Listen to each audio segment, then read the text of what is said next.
Sir happy retirement ఫంక్షన్లో చాలా emotions కనిపిస్తున్నాయి. మీరు కూడా చాలా రోజుల తర్వాత అందరూ మీట్ అవటం, మీ సార్తో మీకున్న బాండింగ్ అన్ని మెమోరీస్ రీకలెక్ట్ అవుతున్నాయి. ఎట్లా అనిపిస్తుంది? అసలు ఏ బ్యాచ్ మీ పేరు? నా పేరు సుశీల అండి. నేను 97-98 బ్యాచ్ నుండి. యాక్చువల్లీ ఈరోజు ఇలా మన అందరం ఇక్కడ చేరడానికి కారణం మన ప్రియమైన ఉపాధ్యాయుని డ్రిల్ సార్ గారి రిటైర్మెంట్ డే. ఈరోజు ఇంత చక్కటి కార్యక్రమం ఆర్గనైజ్ చేసి మనందరినీ ఈ కార్యక్రమంలో పాలు పంచుకునే విధంగా మనకి ఈ అవకాశం ఇచ్చినటువంటి వారి కుటుంబ సభ్యులకి ముందుగా నా శుభాభినందనలు తెలియజేసుకుంటున్నాను. ముఖ్యంగా చెప్పాలంటే అప్పటికి ఇప్పటికీ చాలా డిఫరెన్స్ ఉందండి. అప్పట్లో ఏంటి అంటే మనం చదువు నేర్చుకోవాలన్నా, ఏమైనా తెలుసుకోవాలనుకున్నా, విద్యాపరంగా కావచ్చు, ఇంకేదైనా పరంగా కావచ్చు, మనకున్నటువంటి ఒకే ఒక్క మీడియా ఉపాధ్యాయులు. కానీ ఈ రోజుల్లో మాత్రం ఒక రోజు క్లాస్ మిస్ అయినా, ఒక వారం మిస్ అయినా, ఒక నెల మిస్ అయినా ఎటువంటి ప్రాబ్లం లేదు. కాజ్ ఏంటి అంటే మనం ఆ పర్టికులర్ టాపిక్ కానీ, ఆ స్టడీస్కి సంబంధించిన ఏ విధమైనటువంటి విషయం కానీ మనం గూగుల్లో సెర్చ్ చేసినా, ఇంకెవరి దగ్గర నుంచి అక్కర్లేదండి. ఈ రోజుల్లో ఫోన్లు చేతుల్లోకి వచ్చేసాయి.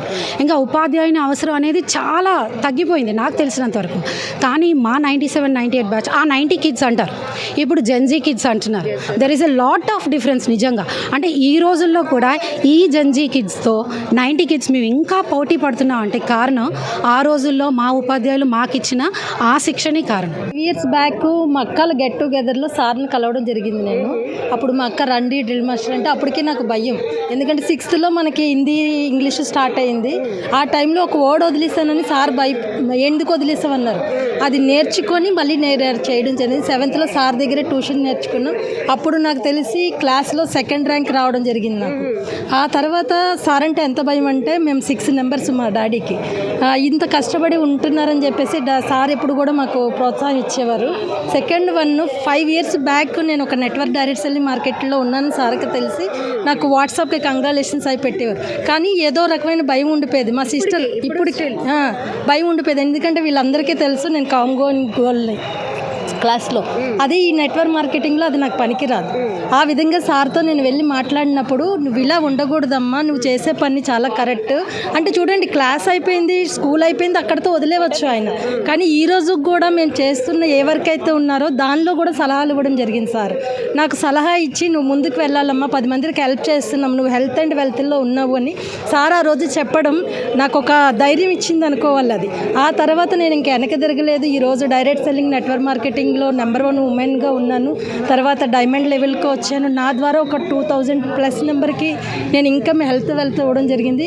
సార్ గురించి చెప్పాలంటే ఈ లైఫ్ కోచ్ ఎస్ అంటే అప్పుడు స్టడీస్తో అయిపోయింది. కానీ ఇప్పుడు ఒక 5 years బ్యాక్ కూడా నా లైఫ్లో మళ్ళీ ఆ చేంజ్. చిన్న వర్డ్, ధైర్యంగా ఉండాలమ్మా, ఆడపిల్ల అంటే ఏదైనా సాధించవచ్చు, అలా ఇలా 100 తేళ్ళు కుడితే ఎంత నొప్పిని భరిస్తారో అలా చిన్నవి మనకి అర్థమయ్యేలా సార్ చెప్పడం జరిగింది. నేను ఈ నెట్వర్క్ మార్కెటింగ్లో ఎవరంటే మా హస్బెండ్ ఉంటే వెళ్ళేదాన్ని. అలాంటి సార్ ఆ వర్డ్ చెప్పగానే ఇప్పుడు నేను ఎక్కడికైనా హైదరాబాద్, బెంగళూరు ఎక్కడికైనా సింగిల్గా ప్రయాణం చేసే కెపాసిటీ ఇచ్చారు అంటే సార్ మోటివేషన్. ఈ అవకాశం మా అందరినీ మళ్ళీ ఈరోజు నా బర్త్డే, ఈరోజు మా ఫ్రెండ్స్ కలవడానికి, ఈరోజు మా ఫ్రెండ్స్ అందరినీ కలిసి సార్ని ఏదైతే ఉందో నాకు బెస్ట్ ఈరోజు గిఫ్ట్ అని అనుకోవాలి నా బర్త్డేకి. ఈరోజు నేను మర్చిపోలేను. ఈ అవకాశం ఇచ్చిన వాళ్ళ ఫ్యామిలీ మెంబర్స్కి, సతీష్ గారు ముందు ఎవరైతే ఇదంతరికీ కావడం మా సీనియర్ ఆయన ద్వారా ఇదంతా మేము అందరం కలిగి happy returns of the day.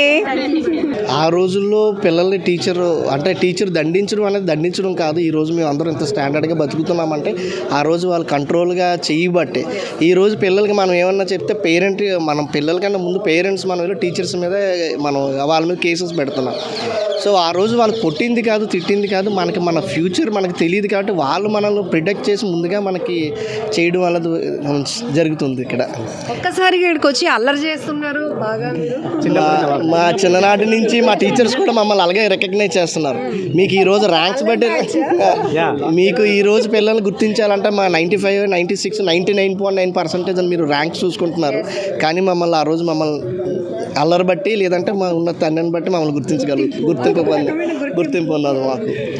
So ఇప్పుడున్న పీటీ మాస్టర్ గారికి అంటే జనరల్గా ప్రతి స్కూల్ టీచర్, ప్రతి సబ్జెక్టు చెప్పే టీచర్ ఇంపార్టెంటే, కానీ ప్రతి టీచర్ అనుకుంటుంది కానీ నాకు ఈ డ్రిల్ మాస్టర్ గారికి వచ్చినంత క్రేజ్ నాకు ఎందుకు రాదు అనుకుంటారు. ప్రతి టీచర్ గారు సబ్జెక్ట్ వరకు చెప్పి అగిపోతారు, కానీ డ్రిల్ మాస్టర్ గారు మాత్రమే మన జీవితం కోసం చెప్తారు. మిగతా టీచర్ గారు సైన్స్ అంటే సైన్స్ వరకే చెప్పగలుగుతారు, సోషల్ ఏదో చెప్తారు, హిస్టరీ చెప్పగలుగుతారు. డ్రిల్ మాస్టర్ గారు మన డిసిప్లిన్, మన కండిషన్, మన ఫ్యూచర్, మనం ఎలా ఉండాలన్నది మనకి చెప్పేదంతా డ్రిల్ మాస్టర్ గారి దగ్గర. గ్రౌండ్లో ఖాళీగా తిరిగితే మన చెవులకి నేరుగా ఒక సౌండ్ వచ్చి వినబడుతుంది. విజిల్ విజిల్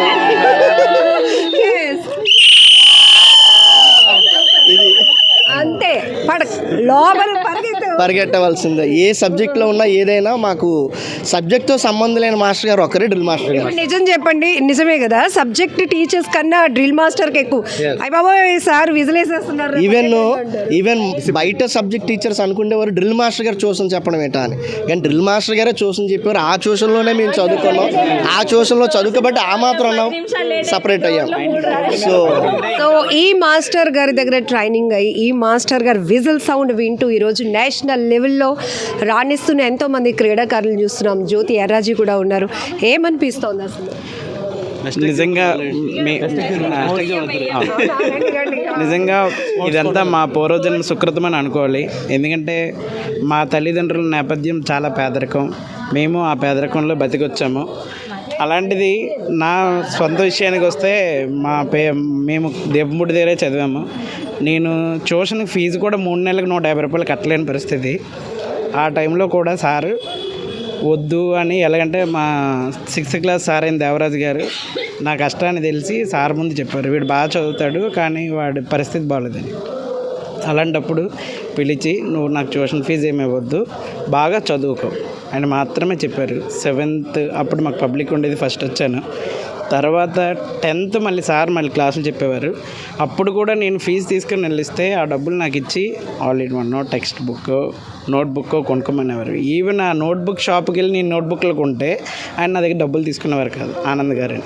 ఎందుకంటే మీ సార్ చెప్పారు పలానా అబ్బాయి వస్తాడు, వాడి దగ్గర మీరు డబ్బులు తీసుకోవద్దని. ఇప్పుడు నా సొంత కుటుంబం కూడా మమ్మల్ని ఎవరు కేర్ చేయలేదు. అలాంటి సందర్భంలో కూడా ఆయన మా కోసం ఒక అడుగు ముందు, అంటే నేను వెళ్ళే షాప్లోనే నా కోసం చెప్పారంటే ఐఎమ్ సో ఫార్చునేట్. అలాగే మైండ్, ఒక స్టూడెంట్ యొక్క మైండ్ని స్టడీ చేస్తారు. ఆయన స్టడీ చేయడమే కాదు, అంటే మన ఒక క్లాస్లో 60 మంది చదవరు, 60 మంది దేంట్లో రారు. కానీ ఆయన ఉద్దేశం ఏంటంటే మన దగ్గర ఉన్న పిల్లలు వాళ్ళు బాగుపడాలి, వాళ్ళ కుటుంబం నుండి ఒక ఉద్యోగస్తున్నాం, వాళ్ళకి ఏదో ఒకటి, వీడు చదవలేడు కానీ రన్నింగ్ బాగా చేయగలడు, వీడిని దీంట్లో పెట్టాలి, వాడికి స్పోర్ట్స్ మీద 1 గంట 2 గంటల ఎక్స్ట్రా క్లాస్, 2 గంట 2 గంటల గ్రౌండ్లోనే తెప్పించేవారు. వాళ్ళు ఎక్సెల్ చేసి ఇప్పుడు మీరు అంటున్న ఈ క్రీడాకారులు వాళ్ళందరికీ ఈవెన్ ఆయన సొంత డబ్బులతో స్టార్టింగ్ బ్రేక్ఫాస్ట్ ఎగ్ అని, బనానా అని, వాళ్ళకి కావాల్సినవన్నీ కూడా ప్రోటీన్ ఇవన్నీ పెట్టి మాకు తెలుసు అనమాట. అలాగే నా జీవితంలో నన్ను సార్ నా బీటెక్ అయినంత వరకు ఆయనే చదివించారు. నాకు ఇప్పుడు యూనియన్ బ్యాంక్లో మేనేజర్గా పనిచేస్తున్నాను. ఆయనదే ఇదంతా ఈ అవకాశం కల్పించినందుకు మాకు చాలా ధన్యవాదాలు తెలియజేస్తున్నాను. ప్రైమరీ స్కూల్లో ఉండేటప్పుడు మామూలుగా క్యాజువల్గా డ్రిల్ పీరియడ్ ఒకటి ఉంటుంది కదా, అలా కంటిన్యూ చేశారు. అందులో మమ్మల్ని కొంచెంమందిని సార్ సెలెక్ట్ చేశారు. ఆ సెలెక్ట్ చేసిన వాళ్ళందరం కూడా ఈరోజు మంచి ఇండియన్ రైల్వేస్లో జాయిన్ అయ్యాను నేను. స్పోర్ట్స్ కోటా అపాయింట్మెంట్ నాది. తర్వాత ఇంకెలా చెప్పాలి అంటే సార్ గురించి ఎన్ని చెప్పినా కూడా అవి తక్కువే. ఎందుకంటే ఒక మట్టిని ఒక షేప్ చేయడం, అది నా వ్యక్తిపరంగా అయితే అది నాకు బాగా, అందరూ కోచెస్ ఉంటారు, అందరూ టీచర్స్ ఉంటారు, అందరూ బాగానే సపోర్ట్ చేస్తారు. ఒక మనల్ని గుర్తించి ఏమీ లేదు, ఒక మారుమూల గ్రామం నుంచి వచ్చాం మేము వైజాగ్ బతుకు తెరువు కోసం. మా నాన్నగారు వచ్చారు. మా నాన్నగారు మామూలుగా ప్రైవేట్ కంపెనీలో చేసేవాళ్ళు, మేము ముగ్గురం. అంటే అప్పుడు తినడానికి కూడా కష్టంగా ఉంటుంది కదా, తిండి కూడా కొంచెం, అంటే స్కూల్లో ఎలా ఉంటుంది, సార్ ఏం చేసేవాళ్ళు, గ్రౌండ్లో పరిగెట్టించి అప్పటికి ఇంకా ఏదో ఆడేయాలి, ఏదో సాధించాలి ఏమీ లేదు. స్కూల్లో పీటీ డ్రిల్ పీరియడ్, డ్రిల్ చేసుకునే వల్ల అంటే చదువు మీద కొంచెం తక్కువ కాన్సన్ట్రేషన్ నాకు బాగా. అప్పుడు సార్ స్పోర్ట్స్ మీద తీసుకెళ్ళి ఇంకా స్పోర్ట్స్లో బాగా, ఇంకా ఎలా అంటే మనం ఒక్కొక్క స్టేజ్, ఫస్ట్ డిస్ట్రిక్ట్ లెవెల్, తర్వాత స్టేట్ లెవెల్, తర్వాత నేషనల్స్ లెవెల్, తర్వాత ఇంటర్నేషనల్ లెవెల్, అలా నేను 97 నుంచి 2006 వరకు ఆడాను. 2 స్పోర్ట్స్ అథ్లెటిక్స్ అండి. నేను 400 మీటర్ 800 మీటర్స్ చేసేదాన్ని. 400 బస్ రికార్డ్స్ ఉన్నాయి. State gold medal, nationals medal ఆడాను. స్పోర్ట్స్ కోటాలోనే ఇండియన్ రైల్వేస్లో జాయిన్ అయ్యాను. 2004 అపాయింట్మెంట్ నాది. ఈ స్థాయిలో రాణించారు, చదువులో వెనకబడిన స్టూడెంట్, అక్కడ వెనకబడ్డారు కాబట్టి ఇక్కడ ముందు పడ్డారు. ఎందుకు మీ పీటీ మాస్టర్ అలా అని వదలలేదండి. రోజు మార్నింగ్ స్కూల్కి వెళ్ళే వాళ్ళం. స్కూల్ నుంచి వచ్చాక అక్కడ మాకు ఎలా అంటే ఎంత కష్టపడి ప్రాక్టీస్ చేయించేవాళ్ళో అక్కడ కష్టపడి అయిన తర్వాత శుభ్రంగా కడుపు నిండా తిండి పెట్టేవారు. Eggs, milk, boil, bananas sir ఇంట్లో నుంచి తెచ్చి మాకు పెట్టేవాళ్ళు. అక్కడ తిని ఫ్రెష్ అప్ అయ్యి మళ్ళీ ట్యూషన్కి రమ్మనేవాళ్ళు. మేము ఎంతోమందిని చూసాము. నేను ఎంఎస్సి బిఈడి చేశాను. ఇప్పుడు జూనియర్ కాలేజ్లో లెక్చరర్గా వర్క్ చేస్తున్నాను. అయినప్పటికీ ఎంతమందిని లెక్చరర్స్ని, ప్రొఫెసర్ని ఎంతోమందిని చూసినప్పటికీ డ్రిల్ సార్ అనేది మాత్రం మాకు ఎప్పుడూ స్పెషలే, ఎప్పుడూ ప్రత్యేకతే. ఆయన మీద ఎంతైతే భయం ఉండేదో అంతకు మించిన గౌరవం కూడా ఉన్నది. ఇప్పుడు మీరు అక్కడ లెక్చరర్ అయినా ఇప్పుడు స్టూడెంట్, ఇప్పుడు స్టూడెంటే, ఎప్పటికీ స్టూడెంట్నే. అందరూ చెప్పినట్టు నిజంగా మనిషిని తీర్చిదిద్దడంలో ఆయనే సాటి. ఎవరిని ఏ రంగంలోకి పంపించాలి, ఎవరు అంటే స్పోర్ట్స్ వైపు ఉన్న వాళ్ళని స్పోర్ట్స్ వైపు పంపించారు, స్టడీస్ పరంగా ఉన్న వాళ్ళని స్టడీస్ వైపు. నాకు నిజంగా చెప్పాలంటే మ్యాథ్స్ మీద ఇంట్రెస్ట్ కలగడానికి కూడా ఆయనే స్ఫూర్తి. అంటే స్టెప్స్ వైజ్ నేర్పించడం, మనం ఈ స్టెప్స్ ఇలా చేస్తే నీకు ఇలా మార్క్స్ పడతాయని. ఇంకా ట్యూషన్లో కానీ స్కూల్లో కానీ ఇంకా ఒక్క 5 minutes లేట్ అయినా చాలా భయం వేసేది. ట్యూషన్కి వెళ్ళేటప్పుడు అమ్మో లేట్ అయింది, మిస్ అవుతాము క్లాసు అన్నట్టు. స్కూల్లో కూడా 5 minutes లేట్ అయినా సరే విజిల్ వేసేసరికి ఎక్కడ ఉన్న వాళ్ళమైనా పరిగెట్టుకుంటూ వెళ్ళి క్లాస్లో కూర్చోవడం.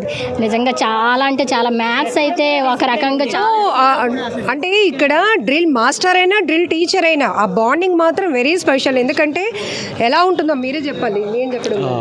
బాండింగ్ అయినట్టు ఫస్ట్ నుంచి భయం అండి. తర్వాత మాస్టర్ని చూడగానే మాస్టర్లు ఉంటారా అని మాకు అప్పుడు తెలిసిందన్నమాట. ఇప్పుడు మామూలు పిల్లలు స్కూల్కి వెళ్తున్నాయి కదండి. ఆ స్కూల్కి వెళ్తున్నప్పుడు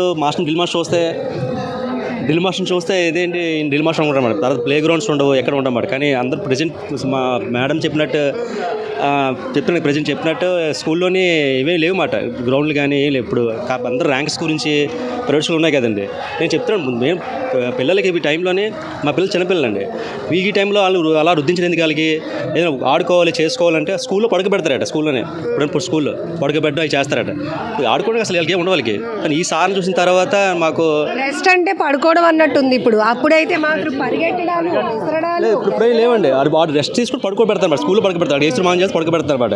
దెన్ వీళ్ళకి స్పోర్ట్స్ గ్రౌండ్స్ ఎట్లా లేవంటే మేడం మీకు తెలుసు కదా సార్ అని అడుగుతారు, సార్ మీకు తెలుసు కదా అడుగుతారు. కానీ అప్పుడు స్కూల్ ఇప్పుడు డిఫరెన్స్. సార్ మాకు ప్రత్యేకత అంతే. పీటీ సార్ అంటే ఆటోమేటిక్గా వాడు స్ట్రైట్ అయిపోతాడు. ఇవన్నీ భలే ఉంటాయి. అసలు యాక్చువల్గా ఏంటంటే ఈ గెట్ టుగెదర్స్ కానీ హ్యాపీ రిటైర్మెంట్ ఫంక్షన్స్లో ఎలా చూడొచ్చు అంటే వాళ్ళ వయసు, వాళ్ళ హుందా, వాళ్ళ పొజిషన్స్ కాదు, పక్కన పెట్టేసి వాళ్ళొక స్టూడెంట్స్, పూర్వ విద్యార్థులు అంటారు కదా, అందులో ఎంత ఎమోషన్, ఎంత బాండింగ్ ఉంటుందంటే మళ్ళీ వీళ్ళందరూ పిల్లల్లా మారిపోతారు. ఆయన ఎప్పుడు ఒక గురువు పొజిషన్లోనే చూడటం, ఆయనతో ఉన్నటువంటి బాండింగ్ కావచ్చు, వీళ్ళు తిన్న దెబ్బల నుంచి వాళ్ళు ఎలాంటి మోరల్ వాల్యూస్ నేర్చుకున్నారు, ఒక సిస్టమ్ని ఎలా అలవాటు చేసుకున్నారు, ఇవన్నీ కూడా ప్రతి పిల్లలకి మొదటి గురువు అమ్మైనప్పటికీ కూడా అక్కడి నుంచి మొదలు పెడితే కనుక ప్రతి విద్యార్థి భవిష్యత్తులో ఒక టీచర్ అనేది ది బెస్ట్ టీచర్ ఎప్పుడు ఉంటూనే ఉంటారు. ఈరోజు విశాఖలో జరుగుతున్నటువంటి పీటీ మాస్టర్ హ్యాపీ రిటైర్మెంట్ ఫంక్షన్లో కూడా ఇన్ని మెమోరీస్ మళ్ళీ షేర్ చేసుకున్న మీ అందరికీ బిగ్ థ్యాంక్స్.